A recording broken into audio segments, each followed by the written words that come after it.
నిన్న సుప్రీంకోర్టులో పాలమూరు రంగారెడ్డి ఎత్తిపోతల పథకం మీద ఎవరో కేసు వేస్తే ఆ కేసు కొట్టేసింది సుప్రీంకోర్టు. ఇది ఏం తప్పు జరగలేదు, అంత చక్కగానే జరిగిందని.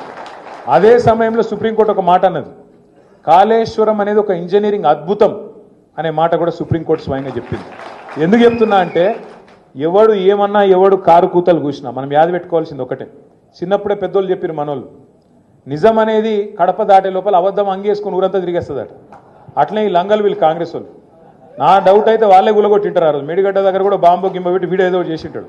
అందుకే అంత లుచ్చగాళ్ళు చేసి మళ్ళీ వాళ్ళే బదనాం చేసి పర్రే పడితే కాంగ్రెస్ వాడేమో దున్నపోతు ఈనింది అన్నాడు, బీజేపీ వాడేమో దుడ్డని కట్టేని ఎక్కడుందిరా దుడ్డే అని వాడు తిరుగుతాడు. ఎన్డీఎస్ఏ రిపోర్ట్ అట. ఇద్దరు ఒకటే దొంగలు, ఇద్దరు దొంగలే. కాంగ్రెస్ వాడు బీజేపీ వాడు. ఇద్దరిని నమ్మద్దు, మనం అప్రమత్తంగా ఉండాలి. తప్పకుండా ఇద్దరిని కూడా ఎండగట్టి మళ్ళీ తెలంగాణకు గుండె ధైర్యమైన గులాబీ జెండాను మనమే మళ్ళొక్కసారి ఎగిరేయాలని చెప్పి మీ అందరిని కోరుతూ, జై తెలంగాణ, కేసీఆర్ గారి నాయకత్వం.